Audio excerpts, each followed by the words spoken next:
Welcome back, ladies and gentlemen, and we are on week number 2 of MerMay. And these guys have turned out really different this time around. We are going to start with our first word, sailor, for Wednesday of last week. Now, this one I really enjoyed. I think it turned out really pretty in the end. The colors are incredibly intense. And it's the first one I did where you had 2 characters. The pose on the sailor turned out a little odd, but I really like the strange coloration of the mermaid and just that kind of anxiousness she has. And I don't know, the water's really pretty. I think this one turned out pretty neat. Kind of wish I could go back and do the sailor again, but we're not worrying about that right now. I also missed out on the opportunity to give you guys the cool written phrasey things that I've been posting on my Instagram that go with each of these that give you a story. So I'm going to take the chance this time around and give you those. So, Ajaba did not listen to her parents when they told her not to swim too close to the surface. They had warned her about the traps the above creature set. This beta fish is now face to face with a sailor. The next day brought us a really amusing creature. I knew I wanted to do a more rotund figure. I wanted to play with doing some different body types. And I wound up with this big chubbo boy, and I just want to hug him and love him. I even gave him like random piercings and stuff to go along with his tattoos. Tattoos was the prompt for this one. And I don't know, he's a cutie boy. I also like how the colors round up. I also like how the colors look. So yeah, here we go. Yulo has always been proud of his body, now even more after spending many hours with the squid inkers of the southern seas. This mosasaur is very proud of his tattoos. Now, the third one this week is not a mermaid precisely.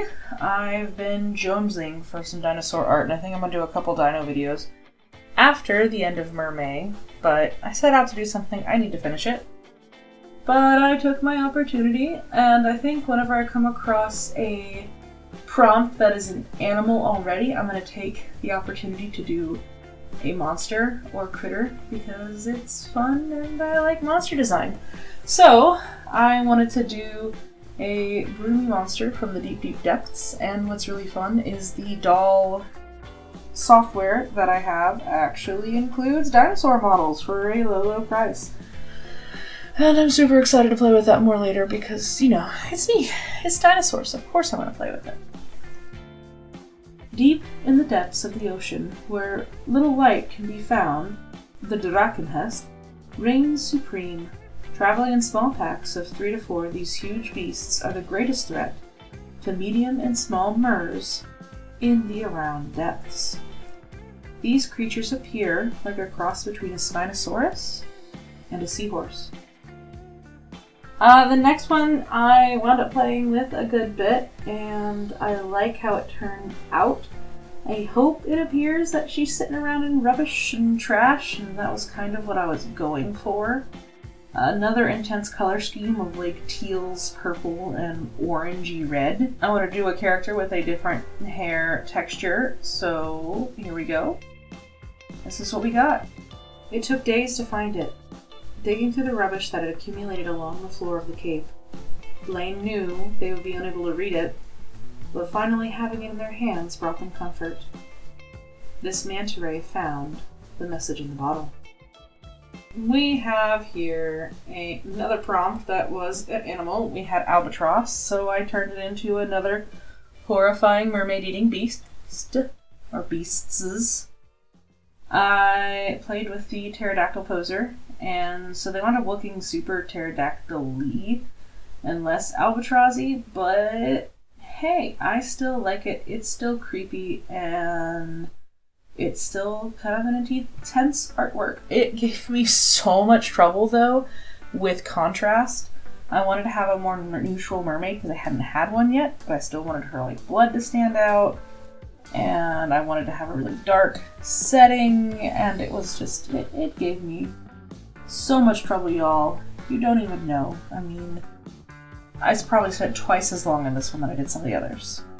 But in the end, I'm pretty happy with how it turned out. They kind of look like Steven Universe monsters, but all in all, you know, that's pretty good. Yule knew the kelp forest was a dangerous location, but she also knew it was the fastest path to the reef, as long as she was careful. One little nick though, and that was it. The albatross-sized beasts fell upon her at the scent of her blood, as swiftly as a pack of piranha. Out of the gloom and doom, we get to a slightly lighter fare. Gosh, those were some really dark ones. But I wanted to do some contrast with the mer and human situation we had from the first part of this video with the sailor, and I don't know, I wanted to do a role reversal, but also not evil. I don't know. Positive relationship between a mer and a human. I don't know. It's super cute. I like how the colors turned out, even though it's a little muted. She kind of blends in a little bit with the sand, but what you gonna do? Also, the sturgeony spikes look kind of cool. Noon knew the noisy ones from above were not to be trusted and were to be avoided. One evening, he heard the lonely cries of this little one. He's been seeing her smile for weeks now, as he brings her trinkets and gifts. This sturgeon has gifted this little girl with a compass. And now, completely, hopefully, removing ourselves from the dark and stormy, gloomy death monsters, in the end, I think this one turned out just really pleasantly pretty. I really like the character. There's an eeriness to them, and the colors. I probably could have done a little bit better on textures and background, but I don't know. I like this one. It's kind of sweet, and like I said, there's a ghostiness to the mer in the end. This wispiness. That's pretty cool. I like it. Pico knew that there were much larger mers out there than themselves, but they'd never seen one up close before. They wondered what it'd be like to befriend someone so large. This blue Glaucus practices conversations with a forgotten ship's figurehead. Ladies and gentlemen, let me know what you think of these mers from this week. I think they turned out pretty cool, and I enjoyed doing them. We are about halfway through at this point, and let's see if we can finish. My next video should be a scrawler box if I can get it to work, but you'll hear more about that next week. Which was your favorite? Please let me know. Which story did you like? Did you like hearing the stories? I like asking a million questions at the end of these videos and no one ever answers them.